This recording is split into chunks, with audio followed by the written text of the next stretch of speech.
मरने के बाद भी जिसके नाम में जान है, मरने के बाद भी जिसके नाम में जान है, वैसे जाबाज सैनिक हमारे भारत की शान है। नमस्कार दोस्तों, स्वागत है आप सभी का आपके अपने यूट्यूब चैनल रोजगार टीवी में। और झारखंड पुलिस को लेकर एक बहुत बड़ी वैकेंसी निकल चुकी है जो यहाँ पर मैं आपको बताऊंगा। तो अगर आप लोग क्लास 10th पास है तो आप इस वीडियो को पूरा देखिए, जितना हो सके इस वीडियो को शेयर करें। और अगर आप लोग हमारे चैनल पर पहली बार आए हैं तो चैनल को सब्सक्राइब करने के साथ साथ बेल के आइकन को प्रेस कर दीजिए, क्योंकि झारखंड पुलिस से रिलेटेड जो भी जानकारी है आपको यहाँ से पता चलेगा। और जो तैयारी है भाई आपको यहीं से कराया जाएगा। यानी अगर मैं बोलूँ तो फॉर्म भरने से लेकर ज्वाइनिंग तक का जो सफ़र है आपको इसी चैनल रोजगार टीवी में कराया जाएगा। आपको बिल्कुल भी टेंशन नहीं लेना है। वीडियो को शेयर कर दीजिए। यहाँ पर मैं आपको कंप्लीट जानकारी देने वाला हूँ, जो टोटल जो जानकारी है, जो वैकेंसी आई हुई है, क्या है क्या नहीं है, एग्जाम कैसे होगा, फॉर्म कैसे भरोगे, हाइट, चेस्ट, दौड़, सब कुछ यहाँ पर मैं आपको बताऊँगा। तो चलिए स्टार्ट करते हैं और एक एक करके हर एक चीज़ को देख लेते हैं। तो देखिए यहाँ पर हम लोग एक एक करके हर एक चीज़ को देखेंगे। देखिए सबसे पहले आप लोग देख लीजिए, ये हमारा एकदम ऑफिशियल वाला नोटिफिकेशन है जो गर्मागर्म अभी जारी हुआ है। और यहाँ पर देख लीजिए आप लोग, और नीचे कुछ इस प्रकार से, और यहाँ पर विज्ञापन संख्या क्या है 17/2023, ठीक है।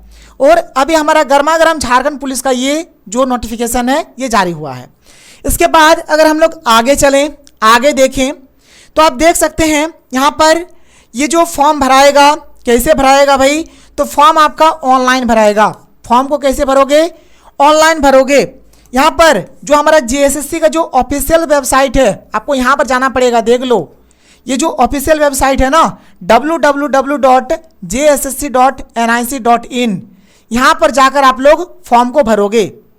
अगर हम लोग बात करें फ़ी का कि फॉर्म भरने में आपको कितना पैसा लगेगा यहाँ पे, तो देख लो, ये भी चीज़ यहाँ पर लिखा हुआ है। मैं आपको दिखा देता हूँ कि फॉर्म भरने के समय यहाँ पर कितना पैसा लगेगा। तो परीक्षा शुल्क यहाँ पर कितना है भाई, 100 रुपया। यानी फॉर्म भरने में आपको 100 रुपया पैसा लगेगा। लेकिन यहाँ पर छूट भी दिया गया है। किनको किनको छूट दिया गया, ध्यान से सुनिए बात को।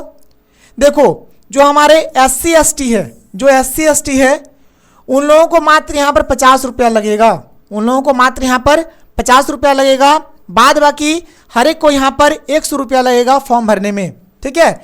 SC/ST को 50 रुपया और बाद बाकी को यहाँ पर 100 रुपया लगेगा यहाँ पर इस फॉर्म को भरने में। तो भाई ज़्यादा पैसा तो लग नहीं रहा है, 50 रुपया 100 रुपया लग रहा है। फॉर्म भरो। अगर आप क्लास 10th पास हो तो फॉर्म को पक्का भरो, तैयारी करो और झारखंड पुलिस बन जाओ, ठीक है। इसके बाद हम लोग आगे चलते हैं, आगे देखते हैं। आगे देख लीजिए, अब यहाँ पर देख लो, अगर हम लोग बात करें भाई वेतन का, देखो कोई भी जॉब में सबसे पहले वेतन देखा जाता है।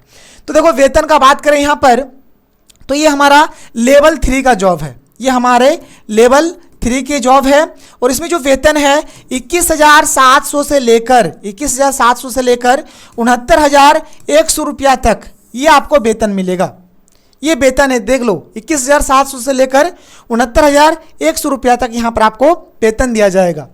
अगर हम लोग बात करें यहाँ पर क्वालिफिकेशन का, ठीक है, अगर हम लोग न्यूनतम क्वालिफिकेशन का बात करें तो देखो यहाँ पर साफ साफ लिखा गया है, यहाँ पर साफ साफ लिखा गया है क्वालिफिकेशन में, देख लो कि मान्यता प्राप्त शैक्षणिक संस्थानों से 10वीं कक्षा उत्तीर्ण। यानी अगर आप क्लास 10th पास हो भाई तो आप इस फॉर्म को भर सकते हो। बस एक बात के ऊपर ध्यान रखना कि आपका एज होना चाहिए, एज। अभी एज के ऊपर डिस्कस करेंगे, टेंशन मत लो। लेकिन अगर आप क्लास 10th पास हो तो आप इस फॉर्म को भर सकते हो, ठीक है। आगे चलें, आगे देख लो, आगे यहाँ पर हमारे पास क्या है, और ठीक है, आगे हमारे पास क्या है तो देखो। अब देखो भाई, यहाँ पर फॉर्म तो अब आपने भरा, कोई दिक्कत नहीं है। लेकिन आप पहले देख लो कि ये क्राइटेरिया आप पे फुलफिल हो रहा है या फिर नहीं हो रहा है। अगर नहीं हो रहा है भाई तो फॉर्म भरो ही मत, क्योंकि कोई काम का नहीं, फिर आपका 100 रुपया बर्बाद चल जाएगा। यहाँ पर देखो क्या है, ये आपका शारीरिक माप है। मतलब आपका हाइट कितना होना चाहिए और आपका चेस्ट यानी कि सीना कितना होना चाहिए, ठीक है। और यहाँ पर हाइट लड़के हो चाहे लड़की हो सबका मापा जाता है।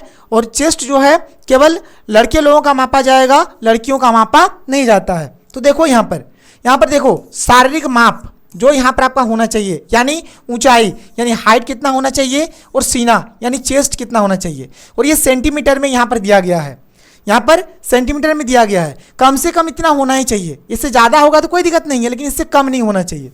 तो देखो यहाँ पर, ठीक है, यहाँ पर देख लो आप, यहाँ पर देखो आप, जो अनारक्षित है या फिर जो आर्थिक रूप से जो कमजोर वर्ग है उन लोगों के लिए यहाँ पर हाइट रखा गया है मिनिमम 160 सेंटीमीटर कम से कम होना ही चाहिए। और चेस्ट रखा गया है यहाँ पर 81 सेंटीमीटर, मिनिमम 81 सेंटीमीटर चेस्ट होना चाहिए।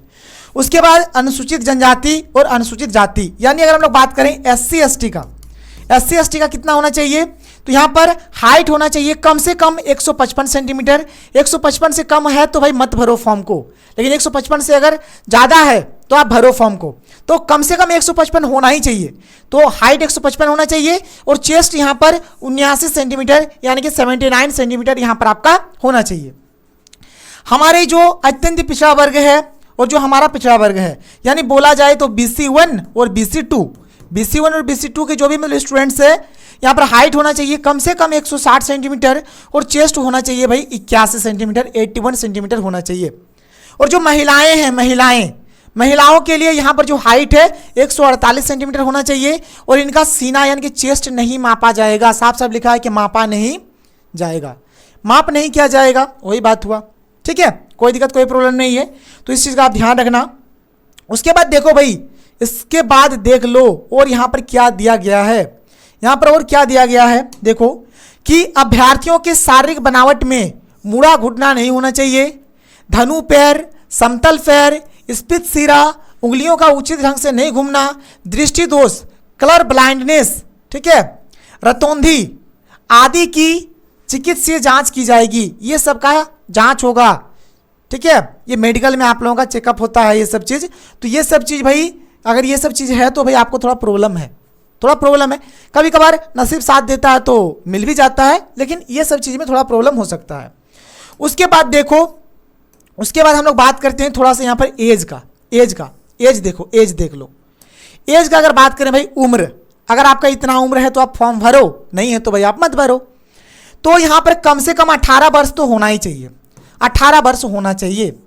अगर आपका 18 वर्ष है भाई तो आप फॉर्म भर सकते हो, और अगर 18 वर्ष से अगर आपका कम है तो आप फॉर्म नहीं भर पाओगे। लेकिन अगर आपका 18 वर्ष से अगर ज़्यादा है तब भी आप फॉर्म भर पाओगे, लेकिन कितना ज़्यादा, इस चीज़ को देख लो। अगर आप अनारक्षित हो, अनारक्षित मतलब होता है जनरल, या फिर आर्थिक रूप से जो भी कमजोर वर्ग है, इनके लिए यहाँ पर एज रखा गया है 25 वर्ष, यानी 25 साल तक ही, उसके बाद नहीं। अगर आपका 25 साल से ज़्यादा हो गया है तो आप फॉर्म को नहीं भर पाओगे। और जो हमारा BC1 जो BC2 होता है पुरुष के लिए, देखो पुरुष के लिए अलग है, महिला के लिए अलग है। तो पुरुष के लिए यहाँ पर है 27 वर्ष। अगर 27 वर्ष अगर आपका हो गया है तो भी आप फॉर्म को नहीं भर पाओगे, मतलब 27 वर्ष तक भरा जाएगा, लेकिन 27 वर्ष से अगर अधिक हो गया है तो भाई आप फॉर्म को नहीं भर पाओगे। ये एक बात हो गया। उसके बाद आगे देखो, अब देखो यहाँ पर जो हमारा BC1 BC2 जो है, ठीक है, महिला के लिए देखो, चाहे अनारक्षित हो, चाहे आर्थिक रूप से कमजोर वर्ग हो, चाहे BC1 हो, चाहे BC2 हो, इनके लिए महिलाओं के लिए यहाँ पर है 28 वर्ष तक फॉर्म को भरा जा सकता है, फिर फॉर्म नहीं भर पाएंगे। जो हमारे SC ST है, ठीक है, यानी अनुसूचित जाति और अनुसूचित जनजाति, चाहे पुरुष हो चाहे महिला हो, इनके लिए यहाँ पर जो एज रखा गया है 30 वर्ष, यानी कि 30 साल तक का यहाँ पर एज रखा गया है, आप यहाँ पर देख सकते हो। उसके बाद आगे देखो, अब यहाँ पर बात ये रहा, फॉर्म भरोगे कैसे भाई? फॉर्म आपको ऑनलाइन भरना है, पेमेंट भी आपको ऑनलाइन ही करना है। जो JSSC का जो ऑफिशियल साइट है वहाँ पे जाके आप लोग ये सब काम करोगे, फॉर्म भरोगे, पे करोगे, यहाँ पर फोटो सिग्नेचर जो भी होगा आप लोग यहाँ पर जैक बोल रहा हूँ मैं, JSSC, ठीक है, JSSC के ऑफिशियल साइट पे जाके आप लोग करोगे। ये बात क्लियर है? आगे देखो, अब सबसे इंपॉर्टेंट है भाई एग्जाम पैटर्न। देखो ध्यान से, सबसे इंपॉर्टेंट है एग्जाम पैटर्न। एग्जाम पैटर्न को समझना, इसको समझ गए तो सब आपका है, इसको नहीं समझे तो कुछ भी आपका नहीं है, ठीक है। तो इसको समझना मस्ट कंपलसरी है, जरूरी है। देखो यहां पर जो आपका एग्जाम होगा 3 चरण में होगा, 3 स्टेप्स में आपका होने वाला है। पहला स्टेप में होगा आपका शारीरिक दक्षता परीक्षण। क्या होगा? शारीरिक दक्षता परीक्षण, यानी जिसको हम लोग बोल सकते हैं फिजिकल। आप बोलोगे सर ये फिजिकल है क्या? बताऊंगा, टेंशन मत लो। फिजिकल पहले होगा, फिर आपका होगा मेडिकल, ठीक है, फिर आपका मेडिकल होगा और फिर आपका रिटन एग्जाम होगा, अब बात को समझो क्या मैं यहाँ पर बोल रहा हूँ और ये आखिर में क्या बोल रहा है। फिजिकल होगा, फिजिकल में क्या क्या होगा भाई, तो फिजिकल में सबसे पहले आपकी हाइट का यहाँ पर नाप होगा, देखेगा कि आपका हाइट है या नहीं है। आपके चेस्ट को नापा जाएगा, चेस्ट में है या नहीं है आप। फिर आपका दौड़ होगा, तो ये सब चीज़ होगा आपका फिजिकल में। जब आप इस पे क्वालिफाई हो जाओगे, दौड़ में जो भी चेस्ट है, हाइट है, ये सब में, इसमें क्वालिफाई होने के बाद आपका होगा भाई मेडिकल। तो मेडिकल होगा, मेडिकल में जैसे मैंने बोला आपको, आपके शरीर का जांच होगा कि आपको कहीं कलर ब्लाइंडनेस तो नहीं है, रतौंधी तो नहीं है, आपका कहीं पर पैर मुड़ा हुआ तो नहीं है, आप विकलांग तो नहीं हो। तो इस प्रकार से यहाँ पर चेक होता है मेडिकल में। तो फिर मेडिकल होगा। अगर आप मेडिकल में भी पास हो जाते हो भाई, तो फिर होगा आपका रिटन एग्जाम, ठीक है। और ये जो रिटन एग्जाम है, अगर आप 2 स्टेप हो गए, मतलब समझो कि तीसरा स्टेप में आपको जॉब मिल जाएगा। बस थोड़ा सा पढ़ाई पे आपको ध्यान देना है। तो कुछ ऐसे होने वाला है, ठीक है। तो 3 स्टेप पे आपका होगा, आपका फिजिकल, मेडिकल और रिटन एग्जाम। 3 को पास करिए, आपको जॉब मिलेगा झारखंड पुलिस का। उसके बाद आगे देखो, आगे देख लो यहाँ पर, ठीक है। वही सब चीज़ यहाँ पर लिखा गया है कि शारीरिक दक्षता परीक्षण होगा, फिर आपका चिकित्सीय जांच होगा यानी कि मेडिकल होगा। उसके बाद आप लोगों का लिखित परीक्षा होगा। और जो लिखित परीक्षा होगा ये ऑनलाइन होगा कि ऑफलाइन होगा, तो जान लो भाई ऑफलाइन होगा। और किससे होगा, तो OMR सीट से होगा, ठीक है। OMR सीट पर होगा आपका एग्जाम, OMR सीट पर आपका एग्जाम होगा। एग्जाम आपका ऑफलाइन बोला गया है, एग्जाम आपका ऑफलाइन बोला गया है। एग्जाम आपका क्या होगा भाई, ऑफलाइन होगा। OMR सीट पे गोल गोल गोल गोल गोल कर करके आप लोग एग्जाम दोगे। पहले फॉर्म को भरो और फिर बाद में तैयारी में लगो। ये तो हो गया। अब देखो लिखित परीक्षा में क्या क्या होगा भाई। तो लिखित परीक्षा में क्या होने वाला है, एक तो होगा हमारा पेपर 1।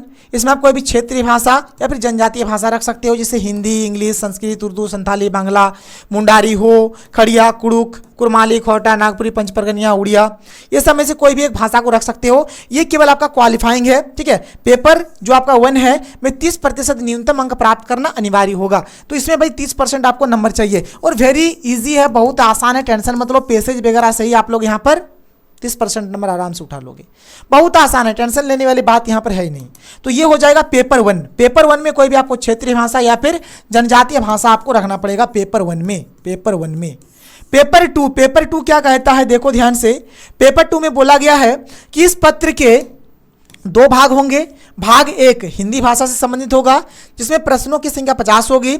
ये प्रश्न अनुच्छेद आधारित हिंदी व्याकरण, मुहावरे एवं लोकोक्तियां एवं वाक्यों का शुद्धिकरण से संबंधित होंगे।